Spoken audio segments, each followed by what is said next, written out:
নমস্কার, টুম্পাস বাড়িতে আপনাদের সকলকে স্বাগত। আজকে রান্না করব পাবদা মাছের কচু দিয়ে চচ্চড়ি।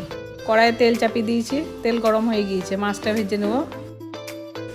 ভেজে নেব কড়াইয়ে। মাছটা ভাজা হয়ে গিয়েছে, একটু ভালো করে ভাজতে হবে মাছটা ভাজা হয়ে গেলে রসুনগুলো দিয়ে দিলাম ছেঁচে। একটু ছেঁচে নিয়েছি রসুনটা একটু ভাজা করতে হবে।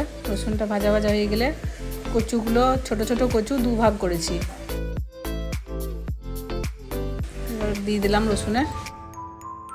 রসুনটা একটু বেশি লাগবে, গোটা 2 কোয়া রসুন দিয়েছি, বড় রসুন। নুন হলুদ দিয়ে দিলাম,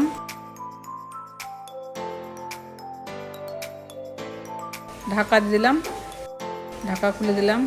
হয়ে গিয়েছে, কষিয়ে নাড়াচাড়া করে একটু লঙ্কা বাটা দিয়ে দিলাম, লাল লঙ্কা বাটা, কাঁচা লঙ্কা বাটা লাল। একটু ঝাল হবে, একটু ঝাল না, ভালোই ঝাল হবে। লঙ্কা বাটাটা দিয়ে একটু কষাবো ভালো করে। এটা হচ্ছে বাটি বাড়ির রান্না। জল দিয়ে দিলাম, কচুটা সেদ্ধ হলে মাছগুলো দিয়ে দেবো। মাছগুলো দিয়ে একটু ফুটিয়ে অফ করে দেবো গ্যাস।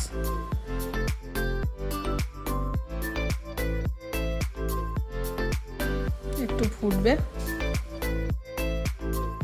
এটা ফুটে গিয়েছে, গ্যাস অফ করে দিলাম। আজকের জন্য এইটুকু, আবার দেখা হচ্ছে কালকে। নমস্কার।